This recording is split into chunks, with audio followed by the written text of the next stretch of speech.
నా దగ్గర ఒక 15 lakhs ఉన్నాయి. అసలు నేను ఎక్కడ ఇన్వెస్ట్మెంట్ చేయాలంటారు? Vikarabad is the best option. ఎందుకు వికారాబాద్ అంటే వికారాబాద్ అని సపరేట్ హైదరాబాద్ కి పోటీగా వికారాబాద్ అనే ఒక సిటీ నిర్మితం అవుతుందండి. మీ దగ్గర 15 lakhs క్యాష్ ఉంటే మనకు లాంగ్ టర్మ్ ఇన్వెస్ట్మెంట్ కోసం చూసుకుంటే Vikarabad is the best option. ఎందుకు చెప్తున్నానంటే బాంబే హైవే, షాద్నగర్ హైవే, 2 హైవేల మధ్యలో ఒక 100 కోట్లు ఎకరం పోయిన నియోపోలిస్ నుంచి 40 minute డిస్టెన్స్ మంచిగా ఒక వికారాబాద్ అని సపరేట్ హైదరాబాద్ కి పోటీగా వికారాబాద్ అనే ఒక సిటీ నిర్మితం అవుతుందండి. ఎందుకు వికారాబాద్ అంటే కనెక్టివిటీ ఇంపార్టెంట్. ఎక్కడైనా సరే రైల్వే స్టేషన్, కలెక్టరేట్ ఆఫీస్ వాటి అన్ని దగ్గరలో. ప్రగతి రిసార్ట్ మినిమం 4 crores 5 crores ఒక విల్లా, ఎక్స్పీరియన్స్ ఫర్ 100 కోట్ల investment, close to the 20 minutes to that. ఇంకొకటి వికారాబాద్ లో సపరేట్ రింగ్ రోడ్ ఒకటి ఉంది, విఆర్ఆర్ అని, వికారాబాద్ రీజనల్ రింగ్ రోడ్ అని.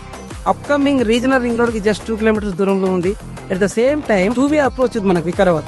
మీరు చేవెల నుంచి వెళ్ళొచ్చు, ఇటు మన చిలుకూరి బాలాజీ టెంపుల్ నుంచి వెళ్ళొచ్చు. వికారాబాద్ ఊటీ ఆఫ్ తెలంగాణ అంటారు. చందన్ వ్యాలీ, జీనం వ్యాలీ అని క్లోజ్ టు ది వికారాబాద్ ఉన్నాయి కనుక ఆ సరౌండింగ్ లో 15 lakhs లో ప్లాట్ అవైలబిలిటీ ఉంది. తక్కువ బడ్జెట్ లో ఎక్కువ ల్యాండ్ వచ్చే అవకాశం ఉంది కనుక వెస్ట్ హైదరాబాద్ కి బెస్ట్ ప్లేస్ ఏదైనా ఉంది అంటే ఖచ్చితంగా అది వికారాబాదే.